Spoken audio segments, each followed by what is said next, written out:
A very noble cause where Africa becomes one tourist destination. Behind this important forum that was held here, bringing the representatives of the different African countries to Egypt, the cradle of civilization and the mother of the world, to think for the future that binds Egypt and Africa.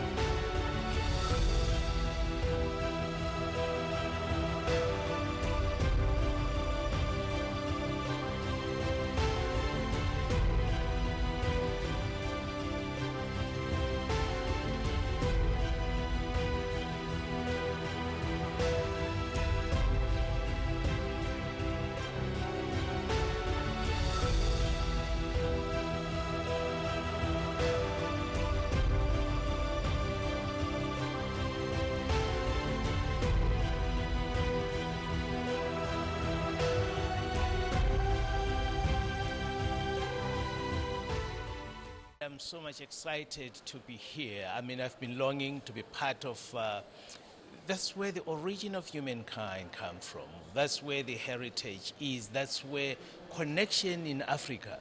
African Tourism Board, our task and our objective is to say, how do we start to appreciate what we have, and especially looking within the context of African initiatives where we are saying we have so much to offer in terms of heritage, we have so much to offer in terms of culture, and we have so much to offer and pollinate among us one another. And Egypt stands as one of the key destinations that cements that relationship, that binds Africa together.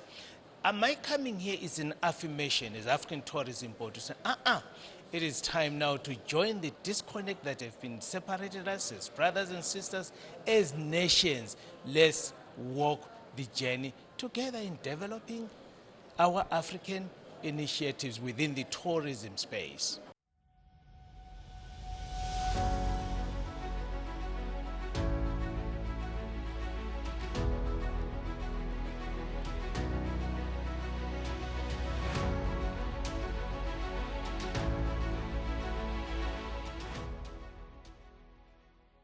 Egypt is part of Africa. We have so much to pollinate. Actually, as I was driving from my hotel coming here for the past 2 days, I am so amazed with the infrastructure development. That on its own, we need as the African continent, what is it that we can pollinate and learn from this progressive leadership that we see and experience in this beautiful most amazing place of Egypt. I have read about Egypt in the Bible, and now the fact that I'm here physically to explore some of these beautiful sites, it is quite very exciting. And we are saying we want to appreciate the domestic and intercontinental appreciation. It is time for us, well, I wouldn't say, to disconnect, but it is time to start appreciating our domestic, our regional, and our continental tourism. We are also looking forward to collaboration, synergy, and working together. Hence, we have identified your institution to say, how can we create a strategic relationship so that we tell our story as Africans, we tell our story in Africa authentic as is, so that we don't rely on exaggerated stories that we hear from third parties. It is time for us to join hands, and we are so excited. We are so glad. Especially, we can't wait to sign our memorandum of understanding and also affording you to represent the African Tourism Board, which is the voice of the continent, to unify our forces behind progressive leadership. I am so excited. Thank you once again. We really appreciate and we look forward for a progressive relationship.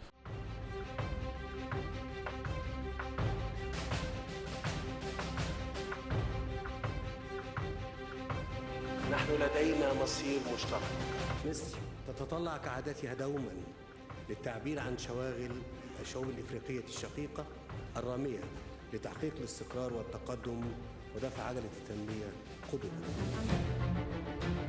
إذا كنتم ترغبون في تغيير وجه القارة الأفريقية، فالاتحاد الأفريقي كقيادة تستطيع أن تعمل وتدرس بشكل مركزي لمشروع عملاق لبناء بنية أساسية على مستوى القارة.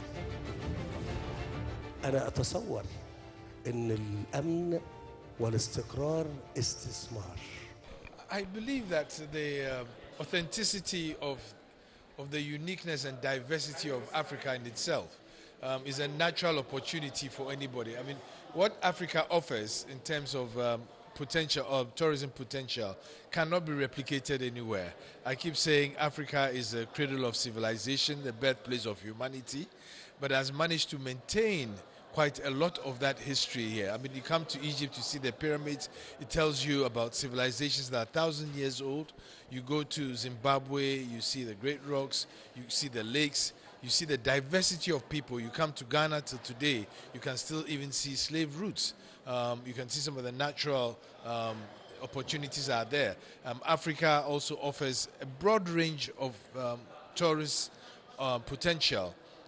From ecotourism to cultural tourism, because we are very diverse. You have thousands of different cultures on the African continent. Our food, our dressing, our music, our sports, all contribute to global diversity and enrichment. And so in Africa, I think there's a new refocus on tourism being the lowest hanging fruit for transformation and inclusive growth, because through tourism, you have real inclusive growth where everybody participates, communities participate, policymakers participate, professionals participate. Now, the real challenge is how we can mobilize investment into tourism to make sure that it becomes a very credible investment, opportunity for economic growth and transform the lives of people in Africa.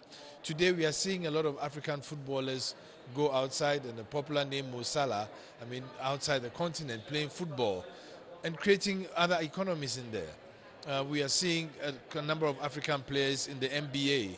We are seeing some of them in the NHL. So sports in itself becomes a major attraction, tourism attraction, where Africans participate. We are seeing our fabrics, our cloth. I was interested today to hear, it was very interesting to hear that somebody's looking for fabrics. They talk of Egyptian cotton. You know, somebody's looking for very good prints in Ghana. They look for kente cloth, which is unique. So it's just not a question of, we don't have artificial offerings. We have man-made offerings as well in Africa. Now, how do we redirect investment to actually monetize these potential assets? But the continent itself, because of its youth bracket and its population size, currently about 1.4 billion people, is enough market. You know, and we should encourage ourselves to visit ourselves. Coming to Egypt, I'm so excited that I have the opportunity to see the pyramids, but to see real historical relics. That Jesus was here, Mary was, Joseph were here, and the story of Moses all starts from here. Explore Egypt.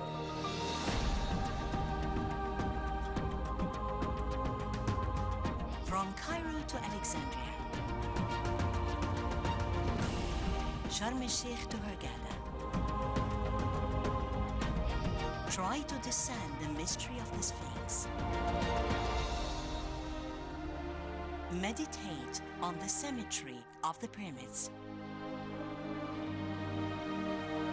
Explore incredible marine life in Marsa Alam. Safaris into the desert of South Sinai.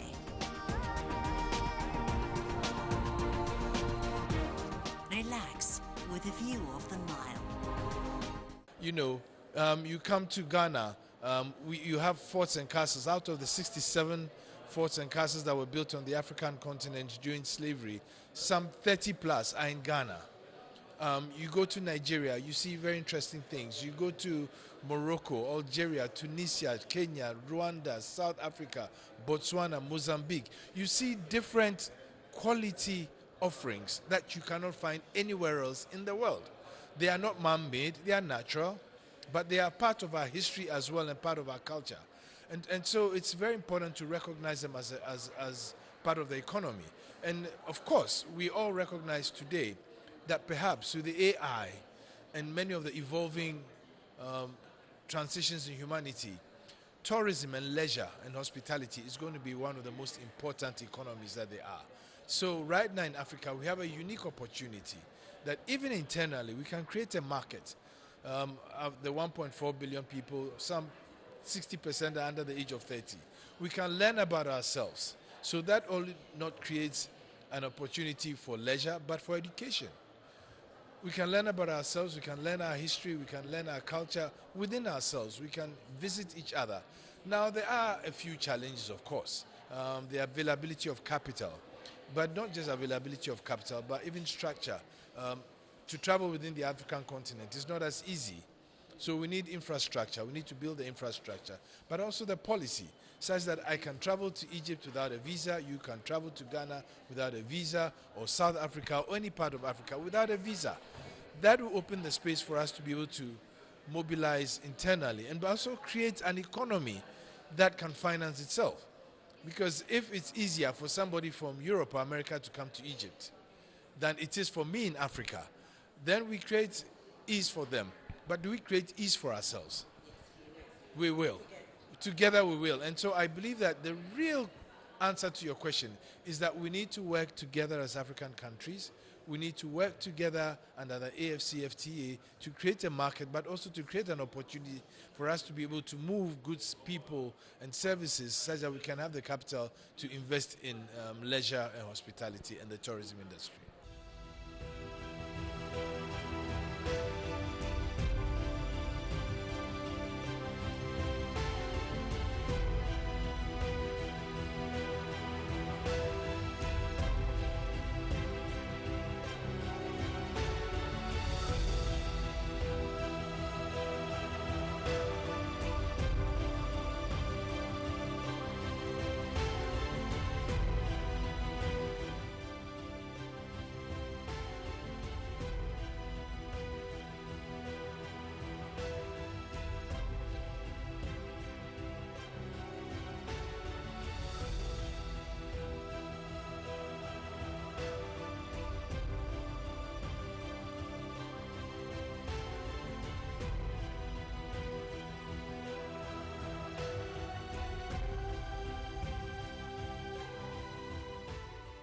Really, we're very excited to be here today. We have our African Tourism Board sideline event during the Inter-African Trade Fair here in Cairo at El Manara. So we're quite excited that this year, as you know, IATF has their event every 2 years. So the first event was in Cairo, the second in South Africa, and we're back again in Cairo, which is exciting. So we're very excited because we're putting tourism sector on the map in terms of when we look at the development, sustainable development of our continent, you cannot exclude the tourism sector, as it is one of the most important sectors for our continent. African Tourism Board, as you mentioned, we look at Africa as one destination, so each African country is as important as the other. So we do work very tirelessly to promote all of our beautiful countries, all of our destinations, not just the beautiful destinations, but the culture, everything that it has to offer. And we're excited to be here in Egypt. I'm very excited because I'm Egyptian, so actually it's an opportunity for us as Africans to also learn from each other, share best practices. We'll have some very important panels today. We're talking about sustainable tourism. We're talking about the role of civil aviation on promoting tourism. We're also talking about the important role of women and SMEs in promoting tourism and investment. So we're looking to attract investment into our beautiful continent. There's so much potential, and as you can see, they're showcasing, many of the countries present, very high level, are showcasing everything their country has to offer.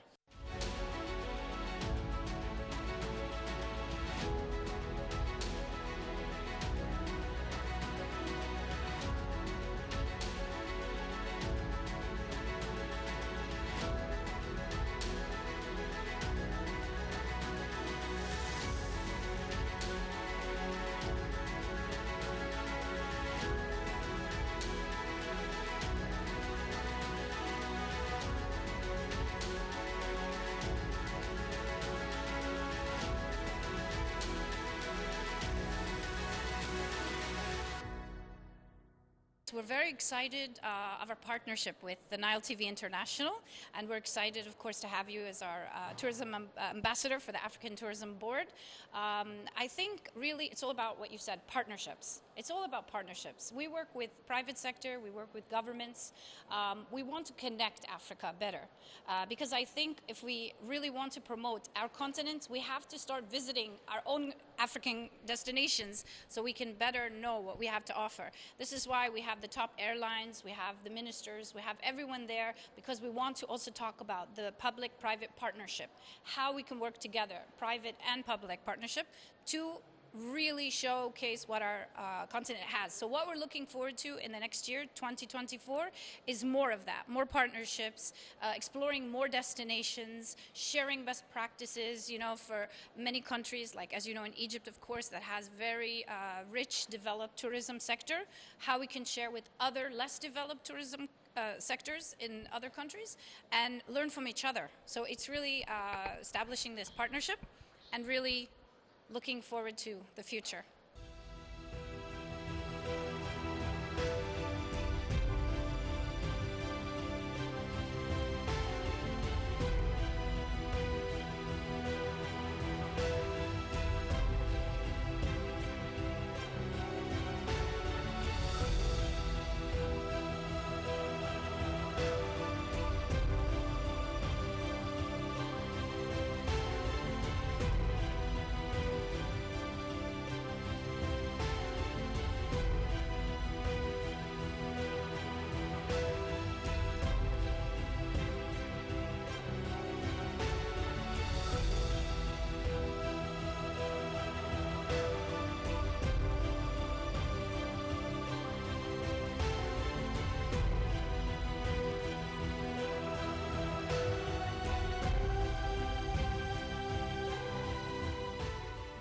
Actually, today I'm extremely honored to be your guest and the Nile, Great Nile TV to be my host.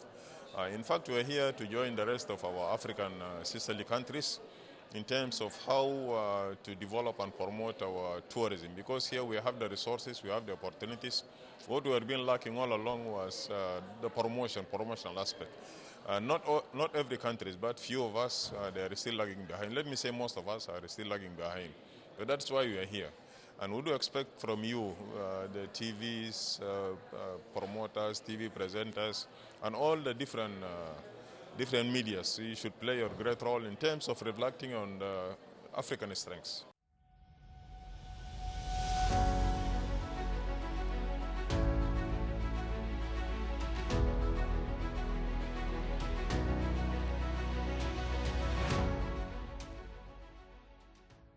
In fact, actually, we do believe, and it's an absolute fact, that Egypt, they have started this field and explored this field long time back. And based on that, Egyptians, they have an accumulated experience in the tourism field, especially when it comes for the Nile tourism, it comes for the historical sites and heritage tourism, and many areas to mention. Egypt have gone very far. Despite other countries are trying, but I think Egyptians are the best in that field. Now, based on this fact, we want to collaborate with the Egypt and Egyptians tourism entities so that we benefit some of their vast experience, because what matters in most of our African countries is capacity. Capacity matters, managerial aspect matters, and those are the areas which we thought would join our hands with our sisterly country, Egypt, to benefit of. Then next to these issues of funding and partnership, here in Egypt we have very perfect investors, good investors, and who have well-versed understanding about tourism. Those are the relevant people whom we are planning to attract to South Sudan, as well as the tourists. For us, we thought ourselves, South Sudan and Egypt, we are one country. Then I think the Egyptian tourists should go to South Sudan at least to witness the great migration which we have there.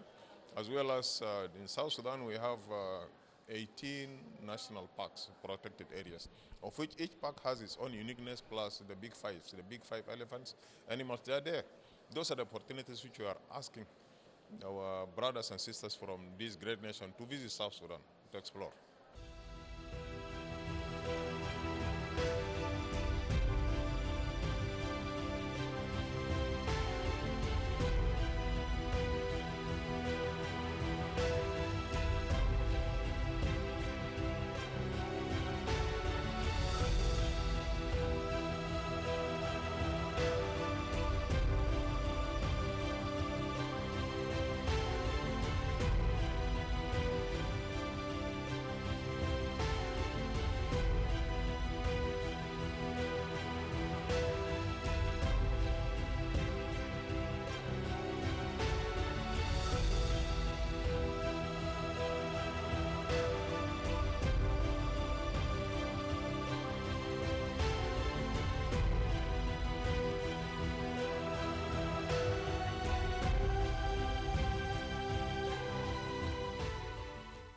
That was this special edition of Exclusive with Taghreed Hussein here on Nile TV International, where we knocked new doors, unleashing the potential of Africa in the field of tourism, binding Egypt and Africa, and the sky is always the limit.